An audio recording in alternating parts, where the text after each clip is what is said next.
Hey, good afternoon, everybody. This is just a quick reminder, if you got a coffee cup outside, a mug, there's a bus bin outside. Drop that in there so we can wash them and bring it back the next day, but that's not why you're here. You are here for the first Fellows reading of the summer of 2022. Yeah, pretty exciting. And I am very happy to introduce our first reader, Taneum Bambrick.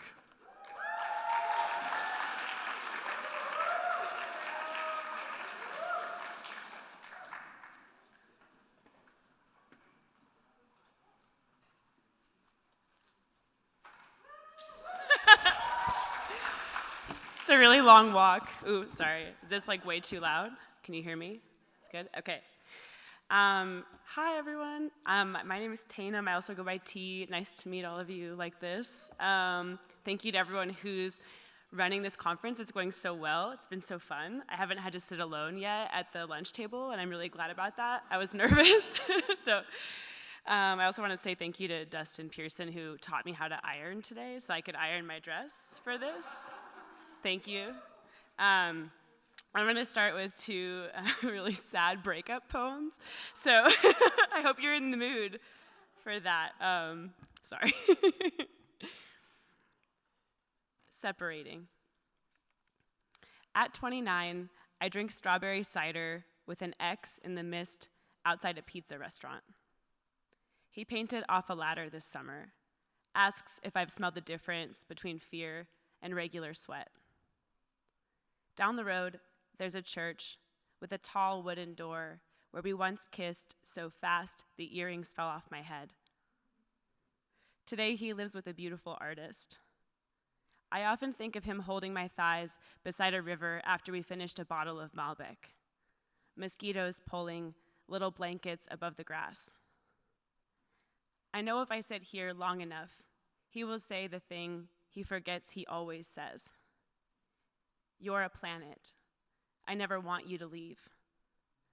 I know I am not the only woman he keeps wrapped in the same story. Because I've been hurt, I order another drink. Wait for him to say what people say before getting married. Loving you was its own time. A place that always exists, but cannot exist in this life. Thanks. Okay, I'm going to read one more sad breakup poem, and then we'll move right along to other subjects. This poem is called Drinking for Free, which I thought was funny because of Sawani. Anyway, okay, drinking for free. I order a cocktail with a cut of red bell pepper, wrestle its ridged length back using my tongue. The bartender smiles and I smile. He looks younger than me. When I was 24, I loved selling drinks. One with wood smoke. One where you stab the straw through a thin slice of apple to get at an inch of sugar and whiskey. Before my fiancé left, he said Taneum while I tried to sleep. At a camp for men, he learned he could never forgive himself for his past while living with me. The bartender hands over a drink he calls the lady killer for free. He says I am a relief to talk to, that most women are bisexual and want to be empowered, so resist his attempts to treat them like queens.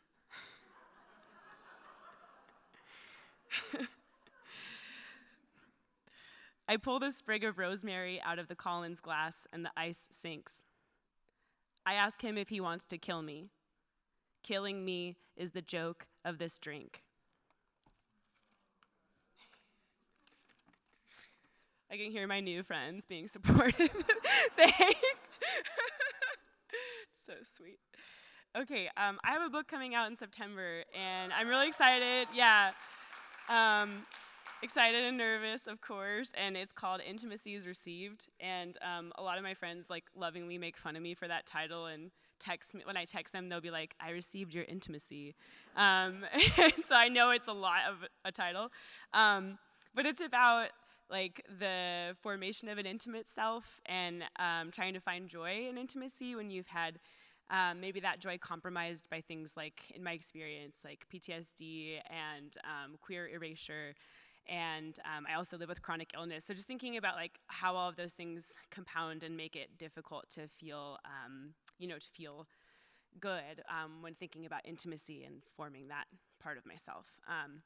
So the book is about that like attempts at joy and thinking about all of those things. And I'll just start with this first poem. Saying I am a survivor in another language. Oh, I forgot something really important. Sorry, LOL. I wrote this book. I've never been like fancy or been able to like travel by choice or with money that often in my life. But I did have a friend I taught with once who helped me get a teaching job at a high school in Spain. So I taught at this high school in Spain for a year, and the book is set there, but it's not like a travel writing book. It's not about traveling. It's just that's the landscape. I hope that makes sense. Okay, saying I am a survivor in another language. We are in the moment before we decide, for the first time, to have sex. We fill our mouths with salami and wine. I am careful, peeling wax paper off glazed sponge cake baked by nuns who live down the street. One nun this morning took my hand in hers while she told me that the most important ingredient is the silence of prayer. I cannot tell you this, but I held on to her while she walked me through a village made of thick paper, a train with a real light and human figurines hot glued to look like they were heading somewhere. I was terrified before. I didn't touch a man for 7 years. Asleep, your eyelashes open against my chest. You are the first person to not know this. It's part of what my book is looking at that feels really awkward to talk about, especially in front of a large crowd, is that my body reacts really differently to different people. And so for like a year, I had a UTI that I couldn't get rid of. And I had a doctor tell me that literally if I continued to like sleep with my partner, I would die, like because I had a kidney infection that wouldn't go away. And so that is what I'm talking about when I talk about chronic illness and what this poem is kind of focused on in part. Écija, which is the name of the town where I lived. We ate cold almond soup between water-bearer statues. I was gone enough to spill raisin wine. A life inside a life of breaking cod to slide the bone out. I tried sex with men for the first time. I had a blood stew. I cried. You kept me in your restaurant every night. I forgot the book I wrote. I couldn't write. Slivers rolled off the center of a tethered pig's leg with a square knife. I was knotted after. The doctor held my eyes. It must be in the meat in America. For months, antibiotics couldn't cure the UTIs. I heard him tell you, if we had sex, I could die. You lifted water to my mouth that night. I was willing. You smelled my neck. You always asked by pushing me onto your favorite side.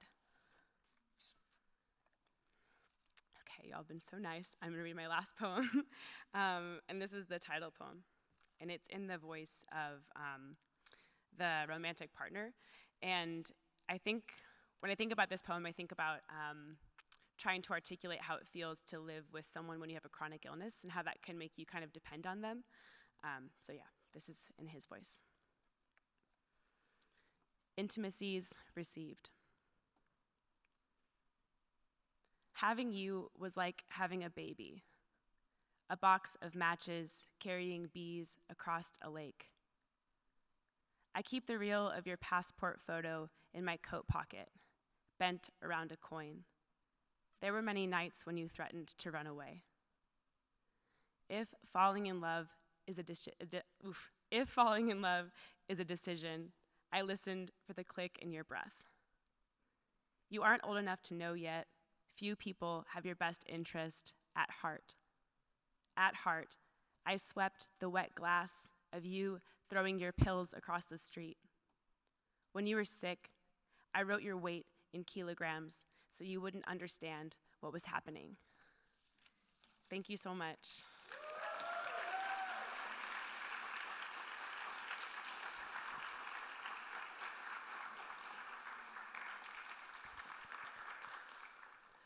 Up next is Lilly Dancyger.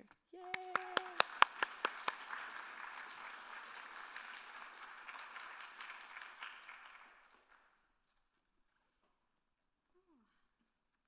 Hi. Thank you for being here, and thank you so much to the conference organizers. I'm so excited to be here at an in-person event, learning and talking about writing for 2 weeks. What a treat. So I'm going to read some excerpts of an essay from my new book that I'm working on. This is going to be the first time I've read anything from this essay and the first time I've read anything from this book. So I'm a little nervous, but excited to share it with you. And this piece, this is the title essay. So the essay and the book are both called First Love. Oh, and there's water up here. How nice. Thank you.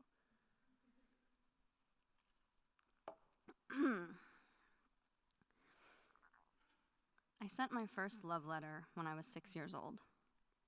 I had just learned to write my letters, and they were blocky and large, taking me several minutes of careful concentration to express this big emotion my little body was just learning to contain. I made a card shaped like a butterfly, carefully drawn, cut out with safety scissors, decorated with elaborate colored pencil patterns, and wrote to my 5-year-old cousin, Sabina, that being far away from her made me feel like a butterfly with one wing.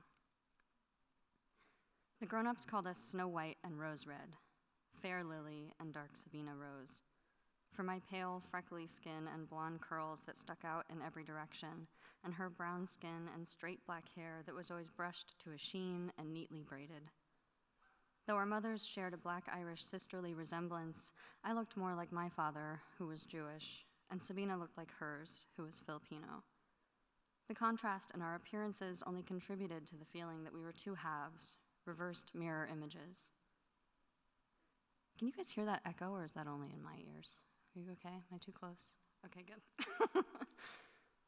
The story of Snow White and Rose Red, not related to the more famous Snow White and the Seven Dwarfs, is a Grimm's fairy tale about a widowed mother whose 2 rose bushes produce red roses and white, matching her 2 daughters. The story is remarkable among fairy tales because the 2 sisters are not rivals or foils, but simply love each other. The 2 children were so fond of one another, the story goes, that they always held each other by the hand when they went out together, and when Snow White said, "We will not leave each other," Rose Red answered, "Never so long as we live." Sabina and I always told people, we love each other. And in the way that adaptations of speech made by small children so often do, the phrase felt truer than the original. Between us, there was no separate each, only our. Moving 3,000 miles away from her was my first heartbreak. Before the move, we sometimes lived together and sometimes just stayed over at each other's apartments a lot. In my earliest memories, she was always either there or at least close by. One morning, when I was 4 and Sabina was 3, we woke up before the grown-ups in whichever house we'd slept at, and she said she was hungry. I could wait for my own breakfast, but I couldn't wait for hers. So I took her by the hand and led her to the kitchen. I pulled a chair over to the counter, where I climbed up and dug around in the cupboards until I found a salad bowl. When the adults woke up, they found us sitting on the floor, covered in milk, sharing an entire box of soggy cereal.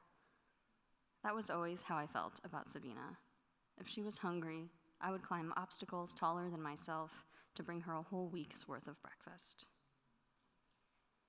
There's a lot of cultural mythology around the idea of a first love, that it stays with you for life, a door that can never be closed again once it's opened, a high you never stop chasing, like a magic spell cast on a fairy tale princess, dictating the way the rest of her story will unfold. Researchers disagree about why first love makes such a deep impact.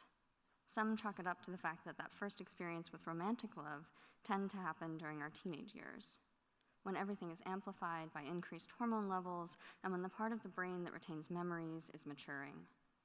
This is why the music we listen to as teenagers tends to remain emotionally significant throughout our lives, and, in theory, why that first teenage love stands out, a yardstick by which we measure every other love that comes after it. But what about the first childhood experience of love? The first person you truly love other than your parents. Is there a name for that? Does a first sisterly love set the bar for a lifetime of friendships? Sabina's father walked out when she was a baby, and mine died when I was 12, so as teenagers, we were both only daughters of single mothers. My mother, Heidi, was the oldest of 5, and Sabina's mother, Rachel, the second oldest.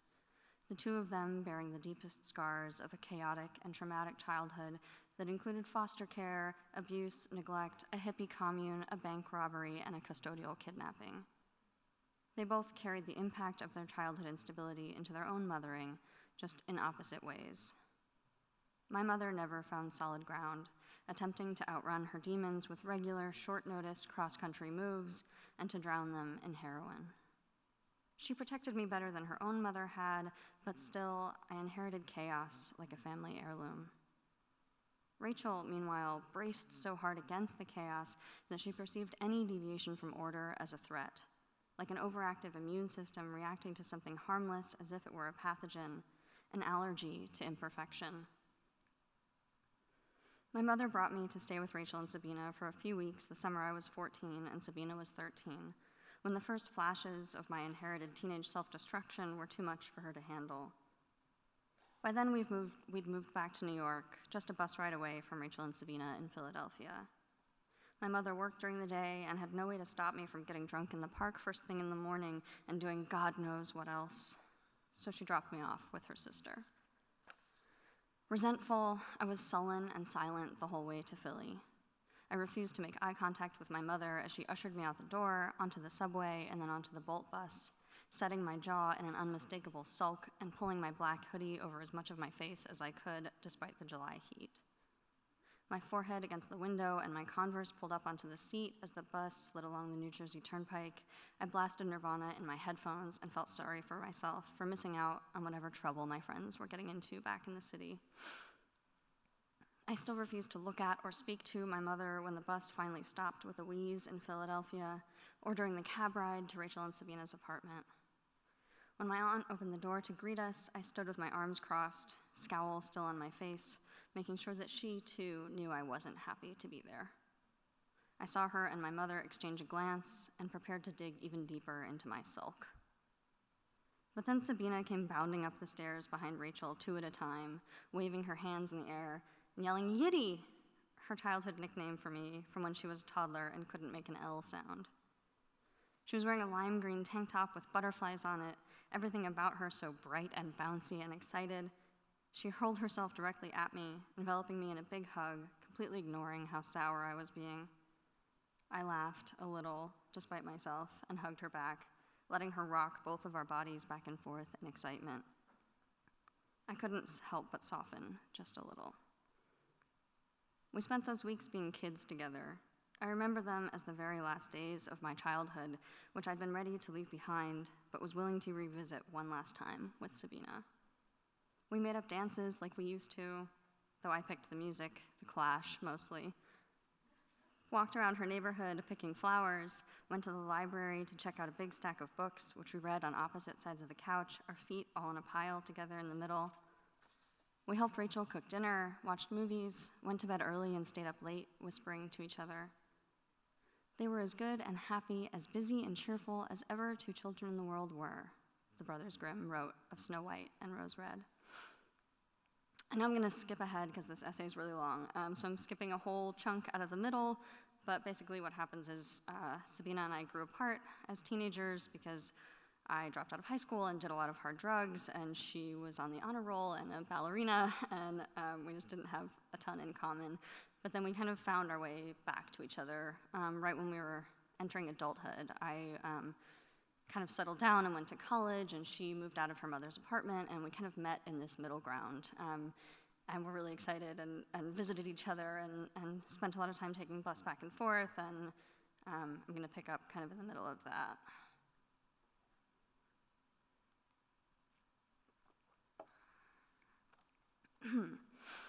Soon, Sabina's 21st birthday was coming up, and we made plans for me to take the bus to Philly to attend the big nightclub bash her friends were organizing for her.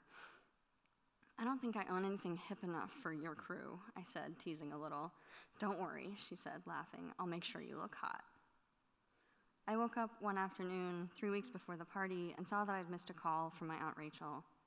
I couldn't remember her ever calling me and had a feeling something was wrong. I thought maybe my mother was hurt. I decided to make coffee and wash my face before calling her back, to clear my head and brace myself.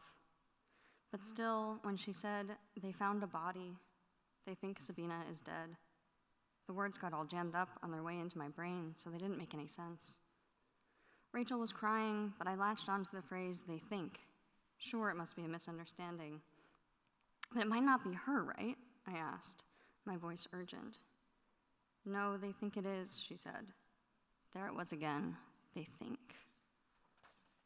I hung up the phone, certain that this would all be cleared up. I called Sabina, the sound of my heartbeat competing with the sound of the phone ringing and ringing. Only when I heard her sing-song voice on their outgoing message, "Hi, it's Sabina," did it start to sink in. Finally, on a delay, I heard the rest of what Rachel had said, that she was on her way to the police station, that they'd found Sabina's phone and her digital camera next to the body that they thought was her. As the voicemail message ended and the beep sounded in my ear, I realized that the phone I had just called was in the police station, in an evidence bag. I hung up and threw my phone across the room. I'm skipping ahead again, this scene goes on, agony, etc. Skipping toward the end. In the story of Snow White and Rose Red, much is made of the fact that the girls don't come to any harm while playing in the woods near their house, even when they stay out late. No mishap overtook them, the story goes. If they had stayed out too late in the forest and night came on, they laid themselves down near one another upon the moss and slept until morning came, and their mother knew this and did not worry on their account. This needs to be specified. It's even repeated more than once, because it goes against the usual fairy tale trope of the woods as a dangerous place, especially for pretty young girls. Little Red Riding Hood, for example, is a story used to warn girls to look out for the wolves that are waiting out there, hungry to eat them up. It is, as Susan Brown Miller put it, a parable of rape. But the wolves are not what interest me here, the murder. This is not a true crime story. This is a love story. With romantic love, there's usually, though not always, the expectation that you get one at a time, in sequence, if you're lucky enough to get more than one. But sisterly love allows for multiplicity. You can have several at a time, overlapping and interlocking, the first love, the one that set the bar, continuing alongside all the others that follow. But what happens when that first formative love is ripped away violently? Does tragedy there ripple out to all the others like a web? I'll stop there. Thank you.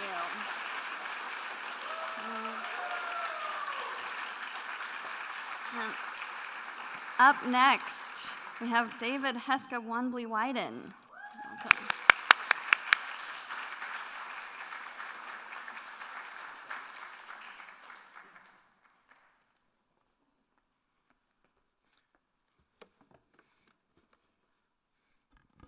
Hey everybody, how's it going? I'm Petu Washte, Machiapi, David Heska Wanbli Weiden, Chante Washte, Nachiazupo. My name is David Heska Wanbli Weiden. I speak to you today with a good heart.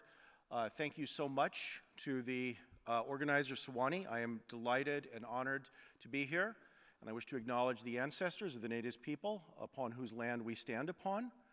And I just want to say that it's wonderful to be here. You know, it's wonderful to be with a group of people that care so much about words and literature. So I'm going to read a little bit today from my novel, Winter Counts. I'm going to be retiring reading this book. The book came out in August of 2020, and I've done over 150 readings from it. And so, yeah. And so I think today is indeed my goodbye to Winter Counts and the reading. But I want to say what a tremendous journey that it has been, because this book, what it is about, it is about the broken criminal justice system on reservations. And of course, I'm so thrilled, you know, to hear from my fans and such. But hopefully, the thing that this book has achieved is it has brought a national awareness to the problems that we have on Native reservations around the country. If you don't know, criminal justice on reservations is a terribly dysfunctional system. On our sovereign independent lands, Native nations are not allowed to prosecute felony crimes that occur between their own people and on their own lands. Okay, so a Native person commits a crime against another Native person, a child is hurt. We and our tribal police and our tribal prosecutors arrest the perpetrator. We must call in the FBI and the US Attorney's Office to prosecute these felony crimes. However, the US Attorney's Office and the FBI are declining to prosecute about 40% of all of these crimes. That means that these offenders are free to go out and offend again. This is contributing to the problem of missing and murdered Indigenous women. It's contributing to the problem of lawlessness and the quality of life issues that we have on Native reservations. And people don't know about this. And so Winter Counts is the first book to deal with the problem of the Major Crimes Act, which is a terribly unjust law that infringes upon our Native sovereignty, our Native independence. And since this book has been published, I've heard from a US attorney that used to practice out there who said, I got the issues in this book exactly right. I've heard from several congressional staffers who have said that they're engaged in conversations with their bosses to possibly get an amendment to the Tribal Law and Order Act as well as the Major Crimes Act. And I've heard, from others. And so I hope that in some small way, Winter Counts has contributed to creating a dialogue about these issues. But most of all, I hope that it is a good tale. So let me set this up. The character, what you need to know, the character in Winter Counts is Virgil Wounded Horse. He is a hired vigilante. Because on Native land, since the FBI is not doing their jobs in prosecuting felony crimes, hired vigilantes have sprung up on many reservations. You can hire them. Somebody hurts your child or your wife or your sister, and the US government won't do anything. What you do is you hire somebody like Virgil Wounded Horse, and he will put down a beating on the person who hurt your kid. And he charges $100 for each bone he breaks and $100 for each tooth he knocks out and each black eye. That's his fee. These people really exist on reservations, and this is the tale of Virgil Wounded Horse. So with that, let me set this up just a little bit. Virgil Wounded Horse is also the guardian of his 14-year-old nephew, Nathan. And so Virgil has been out. He's been asked by tribal councilmen to go after heroin dealers on the reservation. He has declined. He comes home, and he's checking on his 14-year-old nephew, Nathan. And that's where the action picks up. We're in the head of Virgil Wounded Horse. I'd had enough for the night, so I went to go check on Nathan. I could see that his lights were on, so I'd turn everything off, and I'd cover him with a blanket. I opened the door, and I saw that he was passed out on his bed, all of his clothes still on, one arm hanging down at his side. Dude, why don't you get into your shorts and get under the covers? He didn't respond. Nathan, let's go to bed. I'm tired. Still no response. Nathan? I looked at him closely. His face and lips were gray, almost blue. I saw an empty balloon, a lighter, and some crumpled, burned foil on the floor. There was an acrid vinegar odor in the air. Oh no. Nathan, wake up, get up. I tried to sit him up, but he was too heavy, and he fell back onto the bed. I pulled his eyelids up. His pupils were tiny and dark, like miniature black holes, and his skin felt cold and clammy. I slapped his face hard. Nathan, open your eyes, wake up. No response, but I saw his chin move, just a little. I ran to the living room for my cell phone. The IHS hospital was 50 miles from here, but the tribal police station only 20. The tribal cops were my only hope. My hands shaking, I dialed the number. Police. This is Virgil Wounded Horse. My nephew, he's overdosing. He won't wake up. You need to send, what is your address? Please hurry, he's unconscious. I need your address, sir. He sounded pissed off, like I was stopping him from going home after a long shift. 83 in Spidergrass Road. We're the only house out here. Just stay on the phone with me, okay? Is he breathing? I think so, yeah, but not much. Just stay on the phone. Stay on the phone, all right? Just hurry. How old is he? I don't know. He's only 14. He's only 14. I flashed back to Nathan as a little kid, playing with some toy cars I'd given him. What difference did it make how old he was if he was overdosing? How long has he been down? I don't know, I just found him. Do you have a car free? The dispatcher sounded angry again. We're on the way. You said it was an overdose? Yes, heroin, I think. There was a balloon and some foil on the floor. Do you know how much of the drug he took? How the fuck should I know? I didn't know he was doing that shit. Just trying to help. How much does he weigh? I don't know, maybe 140? Okay, we'll be there soon. Just stay with me, okay? Can you stay on the line? Sir? I let the phone drop to the floor. Black clouds entered the room, taking up all the oxygen, all of the air. I couldn't breathe, so I let the darkness envelop my lungs, my skin, my body. Sir? Sir? I heard the voice on the phone from far away. Are you still there? I picked up the phone. Yes, I'm here. How close are they? Do you know how to do CPR, he asked. Kind of. Mouth-to-mouth resuscitation? Not exactly. I need you to start chest compressions right away. You remember that movie, Saturday Night Fever? Movie, what are you talking about? I need you to put both hands on his chest, right on top of his heart, and press down hard. Do 100 compressions a minute. Think of the disco beat from that song, Stayin' Alive. The song from the movie. Use that beat on his chest. Put the phone down and do it now. Keep doing it until they get there. I pulled up Nathan's sweatshirt. His skin wasn't brown anymore. It was a strange shade of gray and weirdly cold and damp. I clasped my hands together like I was praying, and I put them right over his heart. I'd always hated disco music, but my mother had played that old Bee Gees album constantly when I was a kid. I couldn't remember the lyrics, but the beat of the song came back to me instantly. I pushed down on his chest steadily, like I was dancing at a 49 party. Was I pressing too hard? Did I need to push harder? I focused on the beat of the music as I forced his heart to pump blood through his veins. And as I pushed, I tried to remember the Indian prayers my mother used to say to me. I'd heard them so many times as a kid. It seemed urgent that I remember just one line, but nothing would come. How was it that I could remember some shitty disco song from years ago, but I couldn't remember my mother's own words? The weight of my failures, all of them, felt like a shroud wrapped around me. And as my nephew lay dying in the little house, I sent my words up to the Creator. Please don't let this child die. I will do anything. Just spare him. Spare him. I will read one more short scene.